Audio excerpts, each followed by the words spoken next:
Consider the function f of x is the square root of 1 minus x over 1 plus x for negative 1 is less than x is less than or equal to 1.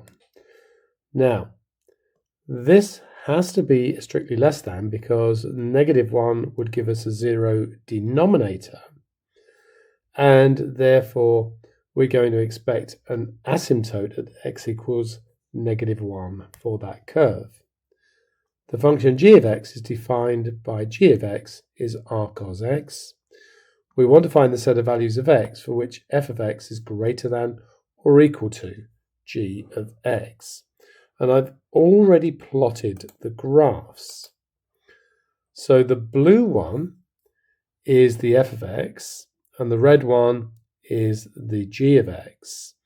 And we can see that the blue is above the red over here. What we really want to know is the point of intersection. So we can do that by doing a g-solve and an intersection. And we can see that that happens at negative 0.689. So let's just make a note of that number. So we can say that this happens for x more than negative 1. Remember, we have to have that because of this, but less than or equal to negative 0.689. For 4 marks, I might produce a sketch of what was on my calculator screen. Okay.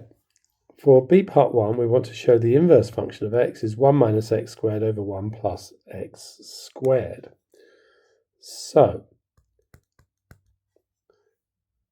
we know that y is equal to the square root of 1 minus x over 1 plus x. Interchange x and y. So x is the square root of 1 minus y over 1 plus y, and now we want to make y the subject. So x squared is equal to 1 minus y over 1 plus y, and then x squared, 1 plus y, is equal to 1 minus y. So x squared plus x squared y is equal to 1 minus y.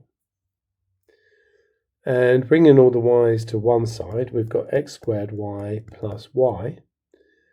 And taking everything that doesn't have a y to the other side, we've got 1 minus x squared.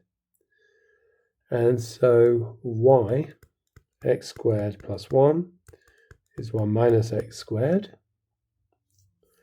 giving us y is 1 minus x squared over 1 plus x squared. And so the inverse function is 1 minus x squared over 1 plus x squared as required. We want to write down the domain and range of the inverse function. So let's think about the original function. We're actually given in the question that the domain for f is x is a real, x is between negative 1 and 1. Let's think about the range of f. From the calculator, we can see that the minimum value when x is 1 is 0.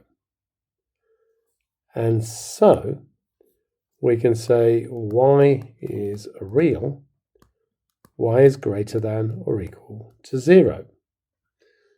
Now we know for an inverse function, these things just flip over.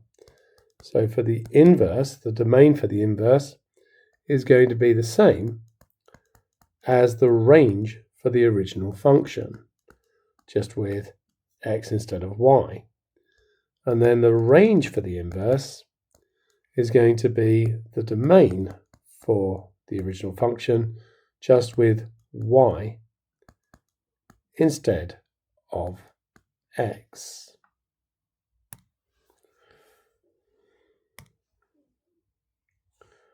The graphs of y equals f of x and y equals the inverse of function of x intersect at 3 points a, b, and c, where the x-coordinate of a is less than the x-coordinate of b is less than the x-coordinate of c. Write down the coordinates of points a, b, and c. So once again, I've already got these on the graph. And we can see there is a point of intersection sort of around here. It seems to intersect around here and again here. And we can just find those with gsolve. So our A is going to be 0, 1. Our B is at 0.544 to 3 significant figures. 0.544. We would expect the coordinates here to be the same. And C is 1, 0.